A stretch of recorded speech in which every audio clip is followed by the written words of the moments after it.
Hi student. मैं आदित्य श्रीवास्तव। स्वागत है आपका उदित फार्मेसी के यूट्यूब चैनल पे। कैसे हैं आप लोग? आई होप अच्छे होंगे और अच्छे से अपनी पढ़ाई भी कर रहे होंगे। तो आज हम आपके लिए क्या लेके आए हैं? आज हम आपके लिए डी फार्मा फर्स्ट ईयर का जो एक सब्जेक्ट है फार्मास्यूटिकल केमिस्ट्री, जी हाँ, फार्मास्यूटिकल केमिस्ट्री का चैप्टर नंबर फर्स्ट जो था आपका इंट्रोडक्शन टू फार्मास्यूटिकल केमिस्ट्री, इसका पार्ट सेकेंड लेके आए हैं। पार्ट फर्स्ट में बहुत बेहतरीन तरीके से क्या होता है फार्मास्यूटिकल केमिस्ट्री, इसके क्या क्या स्कोप हैं, क्या क्षेत्र है, इसको हम बहुत अच्छे से एक्सप्लेन किए थे। क्या ऑब्जेक्टिव है, क्या उद्देश्य है, क्या सिग्निफिकेंस है जिसको महत्व कहते हैं, क्या महत्व है, बहुत बेहतरीन तरीके से पार्ट फर्स्ट में कवर किए थे। ठीक है, अगर आप लोग पार्ट फर्स्ट नहीं देखे हैं तो यूट्यूब पे जाके उदित फार्मेसी सर्च करिए, वहाँ पे वीडियो सेक्शन में ऑलरेडी अपलोडेड है, आप देख सकते हैं। ठीक है, तो आज हम चैप्टर नंबर फर्स्ट का पार्ट सेकंड लेके आए हैं, इंट्रोडक्शन टू फार्मास्यूटिकल केमिस्ट्री का। इसमें क्या पढ़ने वाले हैं? इसमें पढ़ेंगे एरर क्या होता है, मतलब त्रुटि, मिस्टेक। ठीक है, इसका क्या रिलेशन है फार्मास्यूटिकल केमिस्ट्री में, क्यों हम इसको पढ़ने चाहते हैं। ठीक है, तो एरर क्या होता है, इसके क्या क्या स्रोत हैं, क्या क्या सोर्सेस हैं, किस कारण से एरर हो सकता है, इसको जानने की कोशिश करेंगे। और कितने प्रकार के होते हैं, कितने टाइप्स के होते हैं एरर, जिसको हम बहुत बेहतरीन जबरदस्त तरीके से आज हम इस लेक्चर में देखने वाले हैं। तो बहुत इंपॉर्टेंट लेक्चर है, इंपॉर्टेंट पॉइंट पेन और कॉपी लेके बैठ जाइए, इंपॉर्टेंट पॉइंट्स को नोट करते चलिएगा। ठीक है, क्योंकि सारी चीजें हमको पता है कि आप लेक्चर देखिए, जो इंपॉर्टेंट पॉइंट्स लगे उसको नोट कर लीजिए, जिससे आपके कॉन्शियस माइंड में बैठ जाए चीजें और आपको याद हो जाए। ठीक है, तो चलिए बेहतरीन तरीके से स्टार्ट करते हैं।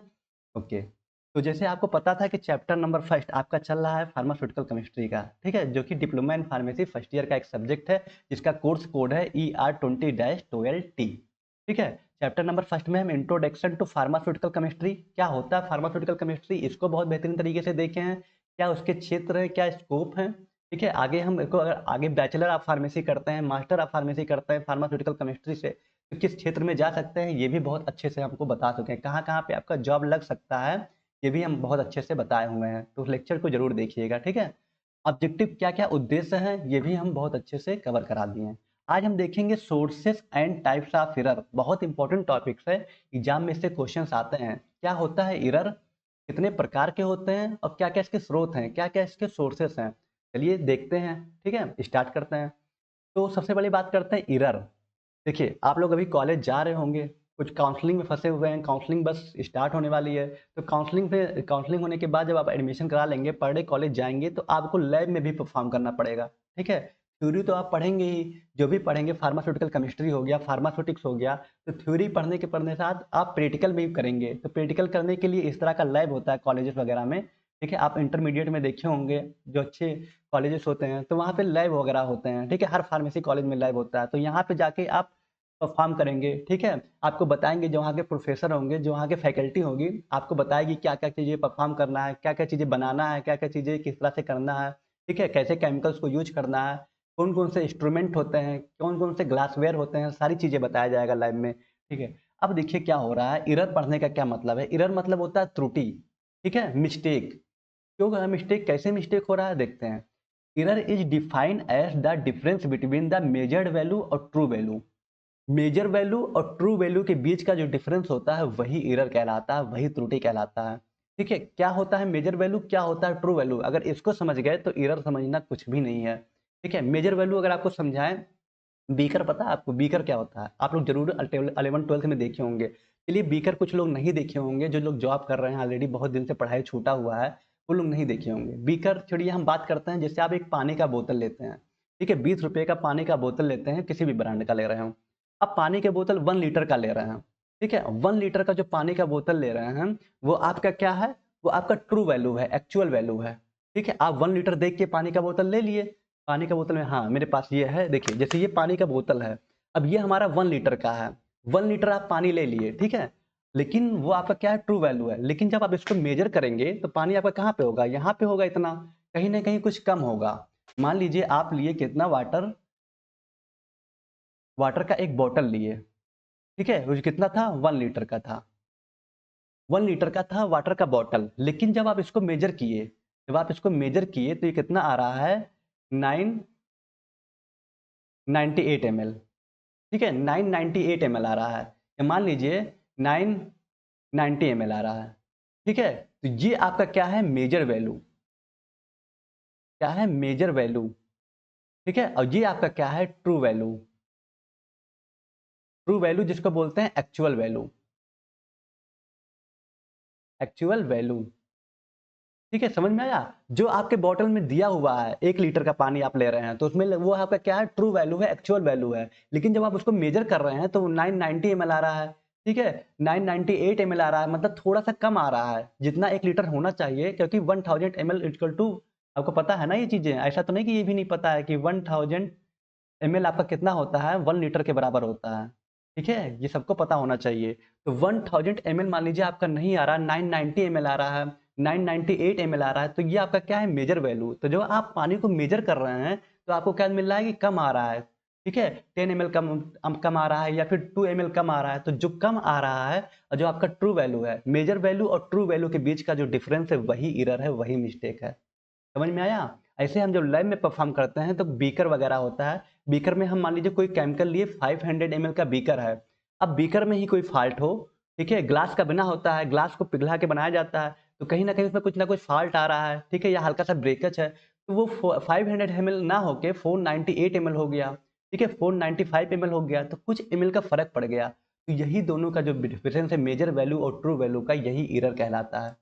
समझ में आया? मेजर वैल्यू वो वैल्यू होते हैं जो हम खुद से मेजर करते हैं, और ट्रू वैल्यू या एक्चुअल वैल्यू वो वैल्यू होते हैं जो वहां पे गिवन होता है, जो दिया होता है। ठीक है, जैसे आप बोतल देखिए पानी का, उसमें 1 लीटर लिखा हुआ है, तो वो क्या है, ट्रू वैल्यू है। ठीक है, लेकिन जब आप मेजर किए जितना आया वो आपका क्या है, मेजर्ड वैल्यू है। अब यही दोनों में जो डिफरेंस आ रहा है यही एरर कहलाएगा। ठीक है, तो कैसे कैसे ये एरर आता है, क्या क्या सोर्सेस हैं, इसी को हम बहुत अच्छे से देखते हैं। तो ये जो लैब में परफॉर्म कर रहे हैं, जितने भी अब इंस्ट्रूमेंट यूज कर रहे हैं, सारी चीजें अगर ये खराब होंगी, या मान लीजिए कोई एटमॉस्फेयर कंडीशन कुछ भी किसी भी तरीके से क्या चीजें हो रहा हो, तो आप आगे देखेंगे ही देखेंगे, लेकिन अगर ये आपका कहीं ना कहीं खराब है तो एरर आने के बहुत ज्यादा चांसेस होते हैं। ठीक है, तो चलिए आगे देखते हैं क्या होते हैं, क्या क्या सोर्सेस है, तो बहुत बेहतरीन तरीके से आपको समझ में सारी चीजें आएंगी। तो ये चीजें समझ में आया ना, एरर क्या होता है, मिस्टेक, मेजर वैल्यू और ट्रू वैल्यू के बीच का जो डिफरेंस है वही एरर कहलाता है। ओके, चलिए आगे मूव करते हैं। अब क्या क्या स्रोत हैं, क्या क्या सोर्सेस है एरर को, इसको देखते हैं। देखिए, जो 3 मेन सोर्स हैं एरर के, ऐसे तो बहुत सारे सोर्सेस हैं, लेकिन जो 3 मेन सोर्स है, 3 मेन सोर्सेस एरर के, वो हम आपको यहाँ पे बताने की कोशिश करेंगे। ठीक है, जैसे पहला इंस्ट्रूमेंटल एरर। ठीक है, इंस्ट्रूमेंट क्या होता है, इंस्ट्रूमेंट इस तरह समझिए कि अगर आप लैब में जाएंगे, कॉलेज वगैरह में जा रहे हैं, लैब में परफॉर्म कर रहे हैं, तो जिसके सहारे आप चीजों को कर रहे हैं, जैसे कोई केमिकल है कि हमको केमिकल को क्या करना है, वेट करना है, उसको वेइंग करना है, तो एक तरह का वेइंग मशीन, इस तरह का वेइंग मशीन होता है, इस पे रख के मेजर करेंगे कि हाँ हमारा केमिकल ये है। जैसे आपको मेजर करना है क्या, कैल्शियम कार्बोनेट, CaCO3, कितना मेजर करना है, 2.45 ग्राम। ठीक है, 2.45 ग्राम। अब इसको कैसे मेजर करेंगे, यहाँ पे लेके आएंगे वेइंग मशीन, ठीक है, यहाँ से मेजर करेंगे, तभी तो आप जान पाएंगे कि 2.45 ग्राम है। तब सोचिए जब आपका अगर ये इंस्ट्रूमेंट ही फॉल्ट हो, ठीक है, मतलब आप जिस गाड़ी से जा रहे हैं वो गाड़ी ही पंचर हो, तो मंजिल पे कैसे पहुंचेंगे? बात सही है ना? जिस गाड़ी से जा रहे हैं अगर उस गाड़ी ही पंचर हो तो मंजिल पे कैसे पहुंचेंगे? अब इसी अगर लैब में परफॉर्म कर रहे हैं, वो इंस्ट्रूमेंट ही खराब हो जिससे हमको वेइंग करना है, ठीक है, जिससे हमको मेजर करना है, तो वही खराब हो, तो आप कैसे एक्चुअल में कैसे दवा बनाएंगे, बना पाएंगे? नहीं बना पाएंगे। तो यही होता है इंस्ट्रूमेंटल एरर। ठीक है, इसके कारण एरर आता है कि आप जिस भी कॉलेज में जा रहे हैं वहाँ का परफॉर्मेंस किस तरह का है, किस तरह का इंस्ट्रूमेंट वहाँ का है, कैसा ग्लास वेयर है, ये आप जरूर चेक करिएगा। अगर वो नहीं सही है तो रीडिंग आपकी करेक्ट नहीं आएगी, और आपका क्या होगा, रिजल्ट भी करेक्ट नहीं आएगा। ठीक है, कौन सा रिजल्ट, एग्जाम का रिजल्ट की बात नहीं कर रहे हैं, जो आप लैब में परफॉर्म करेंगे, जो केमिकल बनाना चाह रहे हैं उसका एक्चुअल वैल्यू नहीं नहीं निकल के आएगा। ठीक है, तो इंस्ट्रूमेंट एरर समझ में आया कि these are caused by faulty instrument, instrument में ही अगर फॉल्ट हो तो वहां पे क्या होता है, इंस्ट्रूमेंट एरर होता है। जैसे एग्जाम्पल मान लीजिए कि एक वेइंग बैलेंस, वेइंग बैलेंस मतलब इसको बोलते हैं वेइंग बैलेंस। ठीक है, a weighing balance that is not calibrated correctly can give wrong measurement. अगर हमारा वेइंग बैलेंस करेक्टली क्या वो कैलिब्रेटेड नहीं है, करेक्टली वर्क नहीं कर रहा है, तो क्या होगा, हमेशा रॉन्ग मेजरमेंट होगा, हमेशा गलत तरीके से चीजें बताएगा। जैसे देखिए यहाँ पे एक एप्पल को मेजर किया जा रहा है, एप्पल ये नियर अबाउट कितना होगा, 220 ग्राम होगा। ठीक है, 220 ग्राम होगा या 210 ग्राम होगा, इस तरह से होगा। अब यहाँ पे क्या आ रहा है, रीडिंग -202.2 ग्राम, ये हमारा क्या आ रहा है, रॉन्ग आ रहा है। ठीक है, अब इसी तरह से क्योंकि हमारा इंस्ट्रूमेंट में क्या है, फॉल्ट है, इंस्ट्रूमेंट में क्या है, फॉल्ट है, कहीं कहीं कहीं ना कहीं। ठीक है, तो जब फॉल्ट है तो हमारा रीडिंग क्या आ रहा है, गलत आ रहा है, तो इसकी मतलब हमको इसको चेंज करना चाहिए वरना एरर आ जाएगा। ठीक है, ऐसे मान लीजिए हम प्रेशर को मेजर करते हैं, ठीक है, प्रेशर को मेजर कर रहे हैं, तो यहाँ पे देखिए ये जो आपको सुई दिख रहा है, ठीक है, यहाँ पे 40 पे आ रहा है, ठीक है, ये हमारा सही है। लेकिन यहाँ देखिए, यहाँ ओवर आ जा रहा है 40 से, इसका रेंज क्या आ रहा है, बढ़ जा रहा है, 40 से आगे बढ़ जा रहा है। इसका मतलब कहीं ना कहीं इसमें क्या है, फॉल्ट है। ठीक है, इसमें क्या है, फॉल्ट है। तो यहाँ पे ऐसे में क्या होगा, एरर आ जाएगा। ठीक है, समझ में आया। अगर इंस्ट्रूमेंट में हमें प्रॉब्लम है, इंस्ट्रूमेंट से ही प्रॉब्लम हो रही है, इंस्ट्रूमेंट ही हमारा फॉल्ट है, तो कैसे हम चीज़ों को मेजर करेंगे, कैसे हम आगे परफॉर्म करेंगे, इसी को बोलते हैं इंस्ट्रूमेंटल एरर। तो सबसे बड़ा सोर्स, हमारा स्रोत यही है कि जिस लैब में आप परफॉर्म करने जा रहे हैं, वहाँ का जो मशीन है, वहाँ का जो इंस्ट्रूमेंट है, वही खराब है, तो परफॉर्म नहीं कर पाएंगे, वहाँ एरर आने के चांसेस बहुत ज़्यादा होंगे। आई होप कि आपको क्लियर समझ में आया होगा। ठीक है, चलिए और देखते हैं दो सोर्स और क्या है, तीन सोर्स क्या है बताने के लिए। पहला सोर्स इंस्ट्रूमेंटल एरर। सेकंड की बात करें, ह्यूमन एरर। अब ये ह्यूमन एरर क्या है, हम लोग में भी कोई एरर है क्या? नहीं, नहीं है, हम लोग में एरर नहीं है। ठीक है, हम लोग तो एकदम ठीक ठाक हैं, आप भी बहुत अच्छे से हैं। ठीक है, देखिए क्या होता है, दीर arise for mistake made by the person conducting the experiment. क्या हो रहा है कि हम कोई चीज गलती कर रहे हैं, मान लीजिए आप लैब में परफॉर्म कर रहे हैं, ठीक है, रीडिंग निकालना है। अब रीडिंग जैसे क्या होता है, कोई कैलकुलेशन करना हो जिसका मैथ वीक हो, जिसको कैलकुलेशन करना हो कि हाँ मान लीजिए बहुत बड़ा 2.25 इंटू 4.95, 4.59 इक्वल टू। अब इसका क्या आ रहा है, अभी किसी का कैलकुलेशन अगर नहीं अच्छा है तो अब उसको जल्दी से उसके टीचर्स मांग रहे हैं, ठीक है, या उसको कहीं ना कहीं मिस्टेक आ रहा है, कैलकुलेशन करना नहीं आ रहा है, तो कुछ भी यहाँ पे मेंशन कर देगा, कुछ भी मेंशन कर देगा। या थोड़ा बहुत मान लीजिए कर भी रहा है कैलकुलेशन, कुछ ना कुछ गलत हो गया, उसको नहीं आ रहा है, तो वहाँ भी क्या हो जाएगा, एरर आ जाएगा। क्योंकि हम जो जो परफॉर्म करते हैं उसको इस तरह से नोट करते रहते हैं। ठीक है, उसकी रीडिंग निकालते हैं, जो भी परफॉर्म करते हैं उसको रीडिंग निकालना बोलते हैं। रीडिंग कैसे निकालते हैं, जैसे हम मान लीजिए कोई चीज़ मेजर किए, आप कैल्शियम कार्बोनेट को 2.45 ग्राम मेजर किए, फिर आप टाइट्रेशन किए। क्या होता है टाइट्रेशन, वो आप आगे बताएंगे, लेकिन टाइट्रेशन किए तो उस समय हमको नोट करना पड़ता है कि हम क्या क्या स्टेप किए हैं, उसका कितना आ रहा है वैल्यू, ठीक है, कितना चीज़ें आ रही हैं, तो सब कैलकुलेशन भी करना पड़ता है। मैथ का काम आता है, इसको कैलकुलेशन गुणा भाग भी करना पड़ता है। अब वहीं में अगर फॉल्ट आ जाए, वहीं में कमी आ जाए, आपको गुणा भाग ही ना करना आ जाए, मल्टीप्लाई डिवीजन करना ही ना आ जाए, तो क्या हो जाएगा, हमारा डाटा जो लिख रहे हैं वो गलत होगा, वहाँ से ह्यूमन मिस्टेक, हम लोग में गलती कहीं ना कहीं है। ठीक है, हम लोग उससे वो एरर हो रहा है क्योंकि हमको एक्चुअल कैलकुलेशन ही नहीं आ रहा है। वही बोल रहे हैं कि यही चीज़ लिखा हुआ कि these arise bar mistake made by the person, person से मिस्टेक होता है कंडक्टिंग द एक्सपेरिमेंट, एक्सपेरिमेंट करते समय। ठीक है, for example include reading A measurement incorrectly या फिर यूजिंग रॉन्ग रिएजेंट। जब हम रीडिंग निकालते हैं किसी चीज़ का मेजरमेंट का, तो क्या गलत हो जाता है तब एरर आता है, या फिर वही रॉन्ग रिएजेंट। मान लीजिए आप कोई रिएजेंट ले रहे हैं, हाइड्रोक्लोरिक एसिड, ठीक है, किसी का रिएक्शन करा रहा है हाइड्रोक्लोरिक एसिड के साथ जो कि लिक्विड में रखा है। अब कहीं ना कहीं जो रैपर होता है ऊपर का, रैपर कोई मिटा के उसको H2SO4 लिख दिया, सल्फ्यूरिक एसिड कर दिया, या कुछ और कर दिया, तो आप कहेंगे अच्छा ये तो है सल्फ्यूरिक हाइड्रोक्लोरिक एसिड। आप नहीं देख पा रहे हैं कि ये मिट गया है। क्या होता है जब पुराना हो जाता है, रखे रखे क्या होता है, कभी कभी मिट जाता है, तो जो रैपर ही मिट गया तो आप तुरंत उठा के उसको डाल देंगे, केमिकल रिएजेंट मतलब रिएक्शन कराने लगेंगे। तो यही होता है, यहाँ पे एरर आने के चांस बहुत ज़्यादा होते हैं। जिसकी साफ सफाई नहीं होती है, काफ़ी दिन से बंद रहता है, यूज नहीं होता है, तो वहाँ पे सब मिट जाते हैं। ठीक है, तो मिट जाएंगे तो वहाँ पे क्या हो जाएगा, फॉल्ट हो जाएगा, वहाँ पे एरर हो जाएगा, हमारा रिएक्शन क्या हो जाएगा, वो टॉक्सिक हो जाएगा और पॉइजनस हो सकता है जो प्रोडक्ट बनेगा। ठीक है, तो ये सब चीज़ें बहुत ध्यान दिया जाता है कि अगर आप इस तरह से लैब में जा रहे हैं, तो लैब में जा रहे हैं तो आपके लैब में क्या क्या इंस्ट्रूमेंट लगा हुआ है, कितना नया है, उसकी सर्विसिंग कैसे हुई है, ये सब चीज़ें आप जरूर देखिएगा अपने कॉलेज में। ठीक है, उसके बाद ही आप परफॉर्म करिएगा, वरना कुछ भी हो सकता है। ठीक है, तो वहाँ पे ह्यूमन मिरर होता है कि हम लोग से जो कैलकुलेशन वगैरह होता है, रीडिंग वगैरह नोट करने में अच्छे से सावधानी से देख के करें। ठीक है, अगर देख के नहीं कर रहे हैं, कैलकुलेशन गलत आ रहा है, तो हमारा रीडिंग गलत हो जाएगा, हमारा रिजल्ट भी गलत आएगा। ठीक है, तो समझ में आया, इंस्ट्रूमेंटल एरर मतलब हमारे इंस्ट्रूमेंट में ही फॉल्ट है। ह्यूमन एरर मतलब कहीं ना कहीं हम लोग से मिस्टेक हो रहा है रीडिंग वगैरह कैलकुलेशन वगैरह करने में। ठीक है, अगर तीसरे की बात करें तो तीसरा है एनवायरमेंटल एरर। एनवायरमेंटल एरर आपको समझा दे पहले।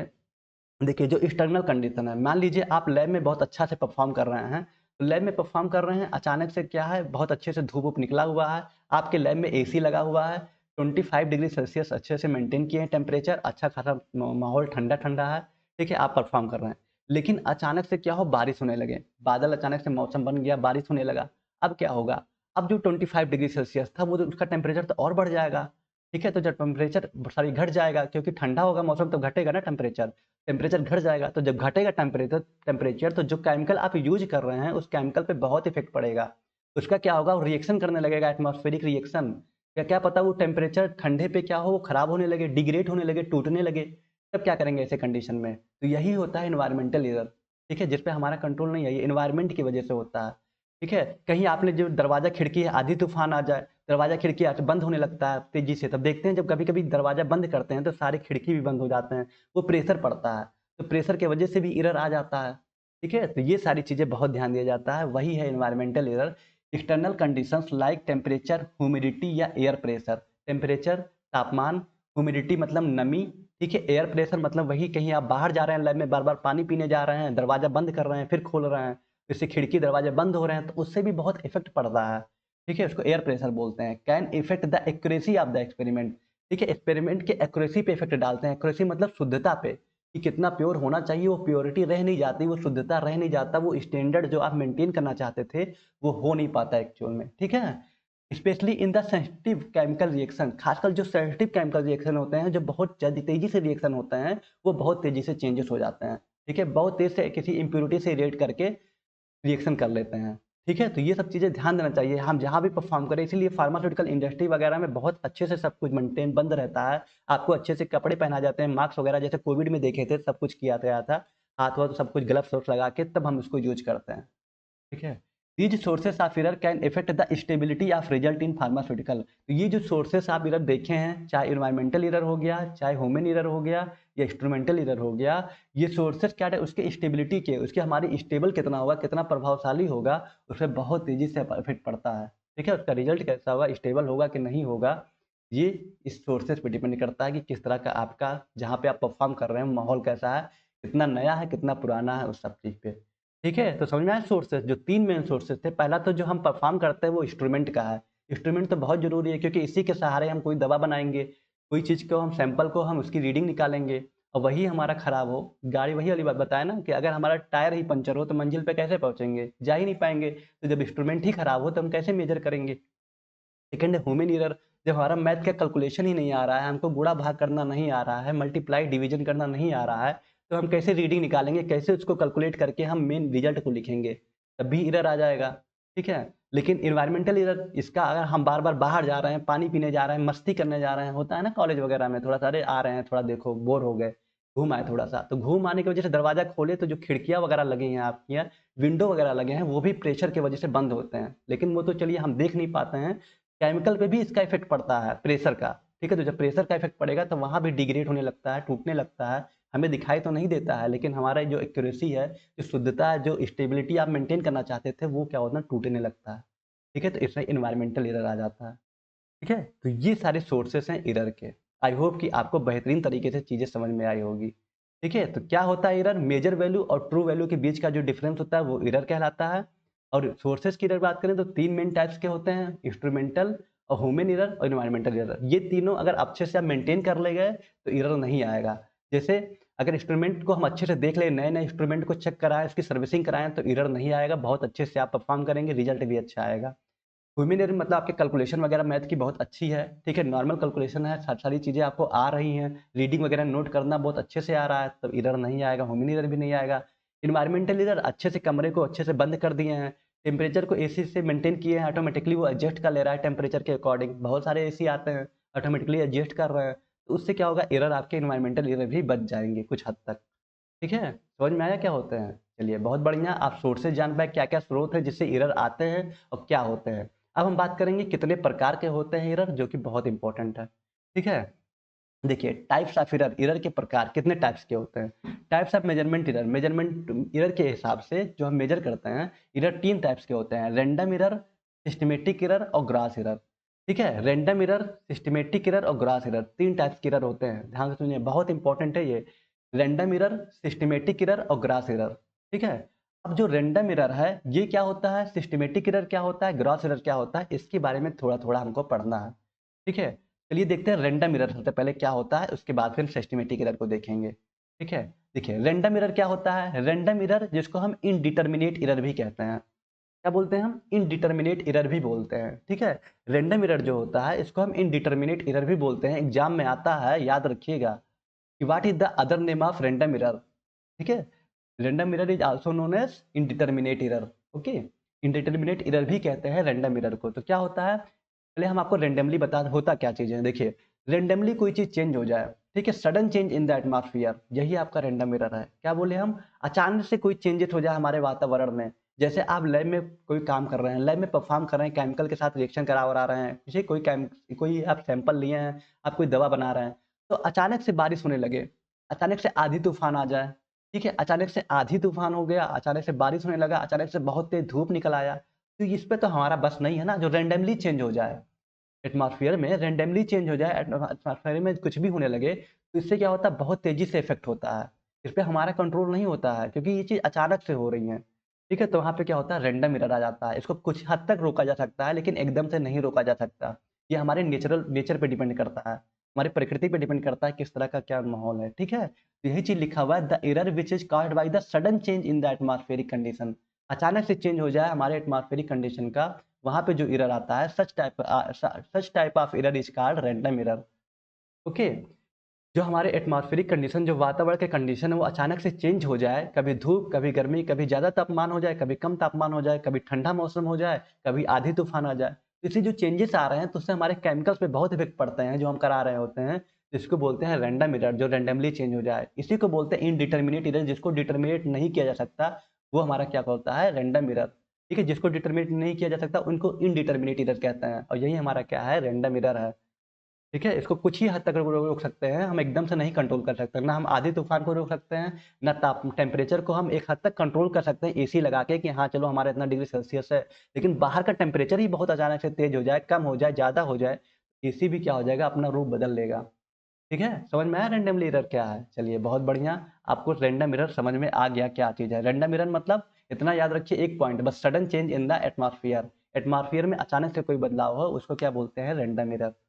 ठीक है, यही आपको पॉइंट याद रहेगा, तो आप रैंडम एरर को बहुत अच्छे से लिख लेंगे। क्या चीज़, sudden change in the atmosphere, atmosphere में अचानक से चेंजेस जब होता है, तो उससे जो केमिकल पे इफेक्ट पड़ता है, वो रैंडम एरर है। ठीक है, अब बात करते हैं सिस्टमेटिक एरर की। सिस्टमेटिक एरर हमारे 3 टाइप्स के होते हैं, क्या-क्या? ऑब्जर्वेशनल एरर, एनवायरमेंटल एरर और इंस्ट्रूमेंटल एरर। क्या बोले हम? ऑब्जर्वेशनल एरर, एनवायरमेंटल एरर और इंस्ट्रूमेंटल एरर। अब इस तीनों के बारे में थोड़ा-थोड़ा देख लेते हैं। ऑलरेडी आप एनवायरमेंटल और इंस्ट्रूमेंटल एरर के बारे में तो देख चुके हैं। ठीक है, अभी हम आपको पढ़ाए हैं, देखिए, एनवायरमेंटल एरर और ये इंस्ट्रूमेंटल एरर, ये दोनों हम आपको ऑलरेडी पढ़ा चुके हैं। लेकिन चलिए, ये इसके इसके एग्जाम्पल हैं, ये सिस्टमेटिक एरर के एग्जाम्पल थे। अब आपको सोर्सेस वाला भी काम हो जाएगा, और टाइप्स में दोनों को लगभग सेम अगर पढ़ लेंगे, तब भी आपका काम चल जाएगा। ठीक है, तो बहुत ईजी तरीके से चीज़ों को समझाने की कोशिश कर रहे हैं। देखिए, सिस्टमेटिक एरर है ऑब्जर्वेशनल एरर, एनवायरमेंटल एरर और इंस्ट्रूमेंटल एरर। ठीक है, तो आइए देखते हैं क्या होता है ऑब्जर्वेशनल एरर, क्या होता है एनवायरमेंटल एरर और क्या होता है इंस्ट्रूमेंटल एरर। ओके, चलिए, जो हमारा सिस्टमेटिक एरर है, जिसको हम क्या बोलते हैं, डिटर्मिनेट एरर। ठीक है, रैंडम एरर को क्या बोलते थे, इनडिटर्मिनेट एरर, और सिस्टमेटिक एरर को बोलते थे डिटर्मिनेट एरर। ओके, तो जो डिटर्मिनेट एरर है, जिसको हम डिटर्मिनेट कर सकते हैं, इसको कंट्रोल कर सकते हैं, ये कितने टाइप्स के होते हैं, 3 टाइप्स के, इंस्ट्रूमेंटल एरर, एनवायरमेंटल एरर और ऑब्जर्वेशनल एरर। ठीक है, इंस्ट्रूमेंटल एनवायरमेंटल आप ऑलरेडी देख चुके हैं। इंस्ट्रूमेंटल एरर कि हमारे इंस्ट्रूमेंट में ही फॉल्ट हो जाए, इंस्ट्रूमेंट जो आप जैसे वेइंग मशीन जिससे हम मेजर कर रहे हैं, ठीक है, वही हमारा फॉल्ट हो जाए, तो हम कैसे केमिकल को आगे प्रोड्यूस करेंगे, कैसे हमारा रिजल्ट आएगा। एनवायरमेंटल मतलब जो एनवायरमेंट में टेम्परेचर बढ़ रहा है, घट रहा है, ठीक है, इससे कोई इफेक्ट आ रहा है, टेम्परेचर घट रहा है, घटने बढ़ने से, तो ये एनवायरमेंटल का इफेक्ट है। अचानक से धूल मिट्टी उड़ रहा है लैब में, थोड़ा बहुत क्या होता है, डस्ट पार्टिकल्स आ रहे हैं, तो उससे इम्प्योरिटी आने के चांस होते हैं, फॉरेन पार्टिकल्स इंटर कर जाते हैं हमारे केमिकल में, तब भी हमारा रिजल्ट एक्यूरेट नहीं आता है, उसकी एक्यूरेसी कम हो जाती है, जो शुद्ध होना चाहिए था, जो स्टेबल, वो स्टेबिलिटी कम हो जाती है। ठीक है, तो ये होता है एनवायरमेंटल एरर। आइए देखते हैं फिर से एक बार बेहतरीन तरीके से। देखिए, पहला की भी बात करते हैं, जो हमारा था आपका इंस्ट्रूमेंटल एरर। तो इंस्ट्रूमेंटल एरर की बात करें, तो वही चीज़ अभी आप देख चुके हैं कि pharmaceutical chemistry occur when A measuring device या फिर instrument give in accurate result. वही चीज़ आपको बताए थे कि जो हमारा मेजरिंग डिवाइस है, जिससे हम मेजर करते हैं कोई चीज़, जैसे ही आप अभी देखे थे, ये हमारा क्या है, मेजरिंग डिवाइस है। ठीक है, इससे हम मेजर करते हैं, यही इसी में अगर फॉल्ट हो, तो क्या हो जाएगा, इंस्ट्रूमेंट एरर आ जाएगा। ठीक है, क्या हो जाएगा, फाल्टी इंस्ट्रूमेंट, इंस्ट्रूमेंट हमारा फाल्ट हो, वही चीज लिखा हुआ है कि if the instrument is damaged या माल फंक्शनिंग, यदि इंस्ट्रूमेंट हमारा डैमेज है या फिर माल फंक्शनिंग है। डैमेज मतलब भी खराब होता है, माल फंक्शनिंग मतलब भी खराब होता है। डैमेज मतलब हल्का सा ब्रेकेज है, कुछ हल्का सा फॉल्ट है, और माल फंक्शनिंग मतलब होता है खराब हो गया है। ठीक है, इसको बदलने की जरूरत है। डैमेज डैमेज को हल्का सा रिपेयर भी कर सकते हैं, सही हो जाता है। ठीक है, तो माल फंक्शनिंग का मीनिंग होता है खराब होना, और डैमेज मतलब हल्का सा ब्रेकेज हो जाना, जिसको रिपेयर किया जा सकते हैं। ठीक है, तो अगर इंस्ट्रूमेंट हमारा डैमेज हो गया है या फिर माल फंक्शनिंग मतलब खराब हो गया है, it will not provide correct measurement. तो ये हमेशा क्या होगा, ये हमेशा करेक्ट मेजरमेंट इसके नहीं हो पाएगा। जो रीडिंग हमको निकालना, मान लीजिए कोई भी चीज़ है जो आपका 20 ग्राम है तो आपका आ रहा है -2 ग्राम, ठीक है। 40 ग्राम आप लेना चाह रहे हैं या 2.5 ग्राम ले रहे हैं तो इसका पता चल रहा है कि 1.2 ग्राम आ रहा है। तो इसको लेके हम आगे थोड़ी रिजल्ट निकालेंगे, नहीं निकालेंगे। तो यहाँ पे इंस्ट्रूमेंट एरर आ जाएगा, यहाँ पे फॉल्ट हो जाएगा, ठीक है। हमारा रिजल्ट नहीं आएगा तो हमारा सैंपल तैयार नहीं होगा, जो हम दवा बनाने की कोशिश कर रहे हैं वो भी नहीं बन पाएगा। क्लियर हुआ? तो जो आप इंस्ट्रूमेंट एरर का पहला आप देखे थे, सिस्टमैटिक एरर का जो पहला आप देखे इंस्ट्रूमेंट एरर, आई होप कि आपको समझ में आया होगा, ठीक है। अब हम देखते हैं जो सिस्टमैटिक एरर का जो दूसरा टाइप्स है, एनवायरमेंटल एरर, ये क्या होता है। तो ये भी हम देख चुके हैं कि environmental error in pharmaceutical chemistry happen when external condition affect the accuracy of experiment या मेजरमेंट, ठीक है। जो बाहर का एक्सटर्नल कंडीशन है बहुत ज़्यादा इफेक्ट पड़ता है कि हमारा एक्सपेरिमेंट जो है शुद्ध है, स्टेबल है कि नहीं है, एफिशिएंसी उसकी प्रभावशीलता किस तरह की है, ये चीज़ बहुत इफेक्ट करता है कि हमारे एक्सटर्नल कंडीशन बाहरी कैसा वातावरण है इस पे। क्योंकि मौसम गर्म होता है तो हमको यहाँ गर्मी लगता है, मौसम ठंडा हो जाएगा तो हम पंखा वंखा बंद कर देते हैं क्योंकि ऑलरेडी मौसम बाहर ठंडा है, ठीक है। तो इससे हमारे टेम्परेचर को भी इफेक्ट पड़ता है। जो हमारे रिएक्ट केमिकल्स होते हैं ये भी इस तरह के होते हैं, ठीक है, उनको भी बहुत इफेक्ट पड़ता है। मौसम ठंडा होता है तो कौन सा टेम्परेचर ठंडे के लिए बेस्ट है, कौन सा गर्मी में रखा जाता है, ये सारी चीज़ें उसी के हिसाब से होती हैं, ठीक है। समझ में आया? तो जैसे एग्जाम्पल है टेम्परेचर और ह्यूमिडिटी। टेम्परेचर मतलब तापमान, ह्यूमिडिटी मतलब नमी, ठीक है। तापमान यदि ज़्यादा हो रहा है, कम हो रहा है तो एरर आएगा। जैसे लिखा हुआ है कि if the lab temperature, lab का जो टेम्परेचर है इज़ टू हाई, बहुत ज़्यादा हो जा रहा है, या फिर इज़ टू लो, ठीक है, बहुत कम हो जा रहा है, it can change how chemicals react leading to incorrect result. तो केमिकल जो इट कैन चेंज तो बदल सकता है, ठीक है, कि हमारा जो केमिकल्स रिएक्शन, केमिकल का जो रिएक्शन होता है वो क्या हो जाएगा, चेंजेस हो जाएगा, उसमें कुछ ना कुछ बदलाव आ जाएगा, क्योंकि वो इम्प्योरिटी से रिएक्ट करके टॉक्सिक टॉक्सिक क्रिएट कर लेगा।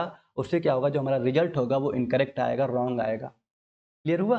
ऐसे ह्यूमिडिटी है कि अगर मान लीजिए नमी आ जाए, तो नमी आता है तो कभी-कभी देखे होंगे शीशे के जो ग्लास होते हैं उसमें भाप बन जाते हैं, उनमें हल्की सी नमी आ जाती है। तो नमी आ जाती है तो उसमें हम जैसे बीकर वगैरह उस ग्लास का ही तो होता है, उसमें हम कोई केमिकल ले रहे हैं। अब क्या पता कि वो नमी, उसको नमी बिल्कुल ना हो, उसको नमी नहीं चाहिए हो। बहुत से ऐसे केमिकल्स होते हैं जो हाइग्रोस्कोपिक नेचर के होते हैं, जहाँ पे नमी वगैरह ना हो तो ज़्यादा बेटर है। तो वहाँ पे क्या है, एक्सेस मॉइस्चर, जहाँ पे मॉइस्चर ज़्यादा हो जाए इन द एयर में, हमारे वातावरण में मॉइस्चर आ जाए, नमी आ जाए, कैन इफेक्ट सेंसिटिव इक्विपमेंट्स, ठीक है। तो ये इफेक्ट डालते हैं जो हमारे सेंसिटिव इक्विपमेंट्स होते हैं, ठीक है, उस पे क्या होता है, बहुत इफेक्ट, बहुत प्रभाव पड़ते हैं उससे, या फिर केमिकल्स पे, लीडिंग टू रॉन्ग मेजरमेंट। इससे भी हमारी रीडिंग क्या होती है, रॉन्ग आती है, गलत आती है, ठीक है। तो यहाँ भी एनवायरमेंटल एरर में तापमान हो गया, नमी हो गया, इससे इफेक्ट पड़ता है। एक्सटर्नल कंडीशन हमारा बाहर का कैसा है, इस पर बहुत इफेक्ट पड़ता है। इसलिए जब दवा बनाया जाता है तो बहुत सावधानी से बार बार टेस्टिंग क्यों किया जाता है, गवर्नमेंट क्यों इतनी टेस्टिंग करती है, क्योंकि हमें पता है कि एरर आने के चांस होते हैं। नेचुरल प्रकृति पे, इन्वायरमेंटल पे हमारा रोक नहीं है, इसलिए लैब वगैरह में फार्मास्यूटिकल इंडस्ट्री वगैरह को बहुत अच्छे से बंद करके सारी चीज़ें मेंटेन करके तब यूज किया जाता है, ठीक है। तो समझ में आया? तो सिस्टमेटिक एरर का आप इंस्ट्रूमेंटल एरर क्या होता है ये समझे, इन्वायरमेंटल एरर क्या होता है ये समझे। अब बात करते हैं ऑब्जर्वेशनल एरर की। ऑब्जर्वेशनल एरर जो सी वाला पार्ट है, क्या होता है, सिस्टमेटिक एरर का ही पार्ट है ऑब्जर्वेशनल एरर, जहाँ पे हम ऑब्जर्व करते हैं। क्या ऑब्जर्व कर रहे हैं, देखिए, in pharmaceutical chemistry occur when a person, जैसे कोई भी आदमी, make a mistake while taking a reading and measurement. कहीं हम पढ़े थे, ह्यूमन एरर जैसे पढ़े थे कि जो हम रीडिंग है, कोई भी पर्सन है वो कोई रीडिंग लेने में क्या कर रहा है, गलती कर दे रहा है, ठीक है। या मान लीजिए कि आपको कोई चीज़ कहे कि आप मेजर करिए, या इंस्ट्रूमेंट दे दिए, तो आपको वो इंस्ट्रूमेंट चलाना ही नहीं आ रहा है, ठीक है, आपको दवा बनाना है, वो इंस्ट्रूमेंट आपको कहीं ना कहीं बीच में नहीं आ रहा है, तो आप उसको जुगाड़ से तो कर नहीं सकते, क्योंकि यहाँ दवा बना रहे हैं। ऐसा तो नहीं कि चावल बना रहे हैं, पानी ज़्यादा हो गया फिर भी कोई बात नहीं, चल जाएगा, हल्का गीला तो होगा नहीं, यहाँ वो चीज़ नहीं भैया। यहाँ पे आपकी जान तक जा सकती है अगर इस चीज़, अगर ऐसी चीज़ें आप कर रहे हैं तो, ठीक है। जैसे दिया मिस रीडिंग ए स्केल, आपको कोई स्केल दिया गया, कहा कहा गया इससे कि 14 सेंटीमीटर आप मेजर करके उस हिसाब से आप पाउडर को रखिएगा, उसको फिर मेजर करिएगा। अब पता चले आपको नापना ही नहीं आ रहा, स्केल जो पटरी होती है उसको नापना ही नहीं आ रहा है कि कैसे नापें, कहाँ पे सेंटीमीटर है, कहाँ पे मीटर है, कैसे इसको करें। तो वहाँ पे क्या हो, गलती हो जाएगी अगर हमको नहीं पता होगा। तो क्या लिखा, if you look a scale from A wrong angle, अगर उसको गलत तरीके से, रॉन्ग एंगल से आप कर रहे हैं तो उसकी रीडिंग क्या होगी, गलत हो जाएगी, ठीक है। You might record the wrong number, तो आप रॉन्ग नंबर यहाँ पे नोट करके चले आएंगे, इससे रीडिंग क्या होगा, गलत होगा। अगर कोई स्केल से रॉन्ग एंगल में मेजर करते हैं तो उसको बोलते हैं पैरालेक्स एरर, ठीक है, पैरालेक्स एरर भी बोलते हैं। ये चीज़ याद रखिएगा, हालांकि आप में नहीं आएगा लेकिन याद रखिएगा कि अगर कोई पटरी वगैरह से, स्केल वगैरह से रॉन्ग रीडिंग लेता है, जिसको पैरालेक्स एरर एरर भी बोलते हैं, ठीक है। तो वही ऑब्जर्वेशनल एरर है कि अगर आप स्केल वगैरह से जो भी इंस्ट्रूमेंट यूज कर रहे हैं उसके बारे में नॉलेज नहीं है, ठीक है, और यार कुछ भी चीज़ें हैं जो स्केल वगैरह है नहीं प्रॉपर तरीके से आ रहा है, तो वहाँ पे क्या हो जाएगा, रीडिंग क्या होगा, गलत आएगा। जैसे मान लीजिए कोई एक है जो रीडिंग लिया, एक बीकर हो गया, इसमें कोई केमिकल लिया, इसका जो रीडिंग निकाला पहला आ रहा है 7.65 मिलीग्राम, ठीक है, 7.65 आ रहा है। उसी चीज़ को फिर से किया, ठीक है, रीडिंग गलत होनी चाहिए, फिर से किया, क्या फिर से देखिए एक बार, तो इसका 7.48 आ रहा है। सेम चीज़ पहले 7.65 मिलीग्राम आ रहा था, फिर उसी चीज़ को मेजर किया तो 7.48 आ रहा है। फिर से काम मेजर करने के लिए तो 7.86 मिलीग्राम आ रहा है। तो ये जो अलग-अलग डिफरेंस आ रहे हैं ना मेजर करने पे, ये इसीलिए आ रहे हैं कि कहीं न कहीं हम गलत तरीके से उस केमिकल को मेजर किए हैं, गलत तरीके से उस स्कूल स्केल से चीज़ों को नापे हैं। ठीक है? समझ में आया? तो ये ऑब्जर्वेशनल एरर यही होता है कि आपको अगर तरीका नहीं मालूम है, आपको मेजर करना नहीं आ रहा है सही से, आपको स्केल चलाना नहीं आ रहा है, मीटर सेंटीमीटर का फ़र्क नहीं है, तब भी आपका क्या होगा, एरर आने के चांस बहुत ज़्यादा रहेंगे। आपके जो डाटा हैं अलग-अलग तरीके से आएँगे। ठीक है? जब उसको एक्चुअल में मेजर करेंगे, तो आप अच्छे से आपको हर चीज़ का जब नॉलेज हो, अपने टीचर से पूछिए, अपने फैकल्टी से पूछिए, अपने प्रोफ़ेसर से पूछिए, तब जाके फिर आप इसको यूज़ करिए। समझ में आया? तो बहुत अच्छे तरीके से आप क्या समझे कि इंस्ट्रूमेंट एरर क्या होता है, एनवायरमेंटल एरर क्या होता है, ऑब्जर्वेशनल एरर क्या होता है।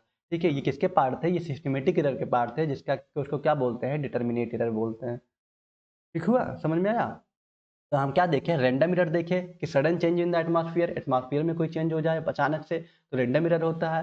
सिस्टमैटिक एरर देखें, सिस्टमैटिक एरर में ऑब्जर्वेशनल एरर देख चुके कि हमको स्केल वगैरह अगर हमको अच्छे से मेजर करना नहीं आता है, मीटर सेंटीमीटर का अच्छे से पता नहीं है, तो हमारी रीडिंग क्या हो जाएगी, अलग अलग आएगी, जिससे एरर आ जाएगा।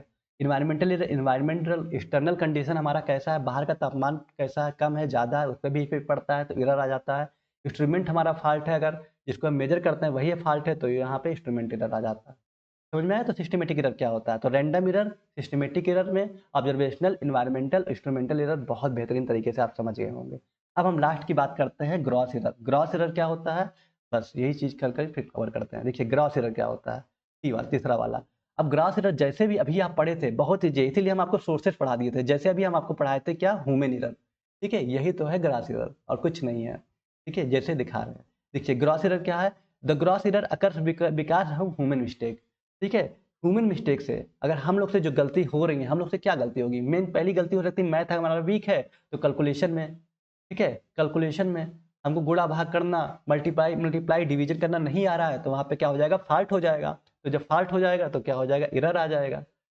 ठीक है, तो वही चीज़ कह रहा है, जो ह्यूमन मिस्टेक होता है, ह्यूमन मिस्टेक इसको ग्रास एरर में आता है। ठीक है, अगर हम लोग से जो गलती होती है वो क्या होती है, ग्रास एरर से। गलती दो से वहाँ भी होती है, देखिए हम ऑब्जर्वेशनल एरर में भी गलती हो रही थी, हमको स्केल चलाना नहीं आ रहा है, मेजर कर रहे हैं, तो ये भी ऑब्जर्वेशनल एरर भी कह सकते हैं, ग्रॉस एरर कह सकते हैं, ये लगभग लगभग सेम ही है। लेकिन अगर ह्यूमन मिस्टेक कहीं लिखा हुआ है तो किसका एग्जाम्पल है वो, ग्रॉस एरर का। ठीक है, समझ में आ रहा है? तो ग्रॉस एरर अकर अगर ह्यूमन मिस्टेक एग्जांपल दिया हुआ है, कंसीडर मान लीजिए कि द पर्सन कोई आदमी है, यूजिंग द इंस्ट्रूमेंट यूज कर रहा है, टेकिंग द रॉन्ग रीडिंग, और उसकी रीडिंग अलग तरीके से, उसको अलग तरीके से लिख रहा है, मतलब उसकी रीडिंग लिख रहा है गलत लिख रहा है। देखिए उसकी रीडिंग लिखना चाहिए 2.4 ग्राम, हमारा ये केमिकल है तो लिख रहा है 2.2 ग्राम, नहीं समझ में आ रहा है उसको। ठीक है, they can record the incorrect data, और इनकरेक्ट डाटा को रिकॉर्ड कर रहा है, वही बात बताया आपको कि आना कुछ और चाहिए, जो कुछ आ रहा है तो उसको लग रहा है कि सही आ रहा है, उसको रिकॉर्ड कर ले रहा है। ठीक है, तो such type of error comes under goes grass error, तो इस टाइप के एरर क्या होते हैं, ग्रास एरर कहलाते हैं। ठीक है, समझ में आया? तो बेसिक बेसिक सारी चीज़ें थी, कुछ नहीं था, बस आपको इतना याद करना है कितने टाइप्स के होते हैं एरर। जो हमारे 3 टाइप्स के होते हैं, random error, systematic error, grass error. Random error मतलब कुछ सडनली चेंज हो जाए हमारे एनवायरमेंटल में, वहाँ पे जो एरर आते हैं रैंडम एरर आते हैं। सिस्टमैटिक एरर 3 टाइप्स के थे, और ऑब्जर्वेशनल एरर कि हमारा जो रीडिंग वगैरह हम जो ऑब्जर्व करते हैं चीज़ें, हम मैप वगैरह से, स्केल वगैरह से मेजर करते हैं, तो मीटर सेंटीमीटर का जो फ़र्क आ रहा है, अच्छे से हम नहीं मेजर कर पा रहे हैं। ठीक है, इसकी वजह से हम जब मेजर कर रहे हैं तो उसकी रीडिंग कुछ और आ रही है, फिर से कर रहे हैं उसी चीज़ को तो कुछ और आ रहा है, तो यहाँ पे ऑब्जर्वेशनल एरर आ रहा है। इन्वायरमेंटल आपको समझ में आ गया कि एक्सटर्नल कंडीशन में जो जो तापमान, टेम्परेचर वगैरह, प्रेशर वगैरह, ह्यूमिडिटी, नमी वगैरह से जो होता है वो एक्सटर्नल कंडीशन, इन्वायरमेंटल एरर आ जाता है। ठीक है, इंस्ट्रूमेंटल हमारा इंस्ट्रूमेंट ही फॉल्ट है। ठीक है, इंस्ट्रूमेंट ही फॉल्ट है, तो हम बताइए एरर कैसे काम होगा, कैसे दवा बनाएंगे, जब हमारी गाड़ी ही पंचर है तो कैसे आगे जाएंगे। ठीक है, तो यहाँ पे इंस्ट्रूमेंट एरर आ गया। अब ग्रास एरर क्या होता है, ग्रास एरर मतलब ह्यूमन मिस्टेक, हम लोग से जो गलती होती है कैलकुलेशन में, डिवाइड करने में, मल्टीप्लाई करने में, एडिशन करने में, तो वहाँ पे ग्रॉस एरर होता है। समझ में आया? चलिए बहुत बढ़िया, आई होप आपसे बहुत अच्छे तरीके से आपको चीज़ें समझ में आए कि क्या क्या एरर के सोर्सेस हैं और कितने टाइप्स के होते हैं। अब इससे रिलेटेड कुछ बेसिक तरीके से एमसीक्यू देख लेते हैं, मल्टीपल चॉइस क्वेश्चन को देख लेते हैं। ठीक है, चलिए पहला क्वेश्चन बताइए, आपके स्क्रीन के सामने ये है। ठीक है, कि what is the end what is an error in pharmaceutical chemistry? Pharmaceutical chemistry में एरर का क्या डिफिनेशन है? An exact measurement, a perfect calculation, A difference between the measured value और द ट्रू वैल्यू। हाँ, यही हमारा करेक्ट आंसर है। इसका डी क्या है? करेक्ट रिजल्ट नहीं। मेजर वैल्यू और ट्रू वैल्यू के बीच का जो डिफरेंस होता है वही क्या कहलाता है? एरर कहलाता है। तो इसका करेक्ट आंसर क्या है? सी वाला है। ठीक है, समझ में आया? तो है ना ये जी इंटरेस्टिंग? हाँ, बिल्कुल ईजी है। आप पढ़ाई को किस तरह से कर रहे हैं, अगर चीज़ें समझने की कोशिश करिए तो बहुत बेहतरीन है। भले आप 3-4 साल 5 साल नहीं पढ़े हैं, बहुत से बच्चे कल हमसे मिले थे, मतलब लाइव क्लास के दौरान पूछ रहे थे, सर हमारी पढ़ाई 10 साल हो गया नहीं पढ़े हैं, 5 साल हो गया। अब आप इसको चीज़ें देखिएगा, ऑब्जर्व करिएगा, आपको कितना समझ में आ रहा है? 20%, 50% कुछ तो समझ में आएगा। तब आप चीज़ों को बहुत अच्छे समझिए कि आप, हाँ, आपका ग्राफ ग्राफ बढ़ रहा है, आपको चीज़ें समझ में आ रही हैं। ठीक है, तो इसका सी वाला क्या है? करेक्ट आंसर है। अब देखते हैं क्वेश्चन नंबर सेकंड पे। क्वेश्चन नंबर सेकंड क्या कह रहा है?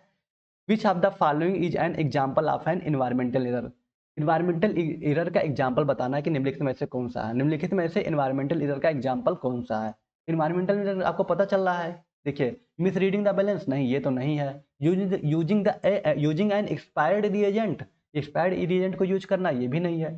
Temperature fluctuation during an experiment, या फिर मिक्सिंग रॉन्ग केमिकल, नहीं। टेम्परेचर फ्लैक्चुएशन, जी हाँ, टेम्परेचर फ्लैक्चुएशन का मतलब कि कभी टेम्परेचर ज़्यादा कभी टेम्परेचर कम, यही तो इन्वायरमेंटल एरर है। हमारे को धूप निकल आया बहुत तेज से तो टेम्परेचर ज़्यादा हो जाएगा, बारिश हो रहा है तो टेम्परेचर कम हो जाएगा, तो इसी को बोलते हैं फ्लैक्चुएशन। तो टेम्परेचर का फ्लैक्चुएशन ड्यूरिंग एक्सपेरिमेंट के दौरान अगर हो रहा है तो वहाँ क्या होता है? इन्वायरमेंटल एरर होता है। तो सी वाला क्या है? करेक्ट आंसर है ना ये जी? जी हाँ, चलिए मूव करते हैं अपने नेक्स्ट क्वेश्चन की तरफ। क्वेश्चन नंबर थर्ड पे, विच of the following is a type of error caused bye A faulty instrument? पूछ रहा है कि निम्नलिखित में से कौन सा टाइप एरर का टाइप है जहाँ पे इंस्ट्रूमेंट में ही फॉल्ट आ रहा है। तो हम पढ़े थे इंस्ट्रूमेंट का फॉल्ट, कहाँ पढ़े थे हम? एरर को 3 टाइप्स में डिवाइड किए थे, रैंडम एरर, सिस्टमेटिक एरर और ग्रास एरर। जो सिस्टमेटिक एरर था वो 3 टाइप्स का था। क्या क्या था? ऑब्जर्वेशनल एरर, ठीक है, इन्वायरमेंटल एरर और इंस्ट्रूमेंटल एरर। ठीक है, तो ये किसका एग्जाम्पल था? इंस्ट्रूमेंट में अगर फॉल्ट आ रहा है तो यह सिस्टमेटिक एरर का। ठीक है, क्योंकि हम अभी देखे थे कि जो हमारा सिस्टमेटिक एरर है, कहाँ गया? सिस्टमेटिक एरर है, इसी में हमारा ये देखिए इंस्ट्रूमेंट वाला फॉल्ट वाला आ रहा है, इंस्ट्रूमेंटल एरर।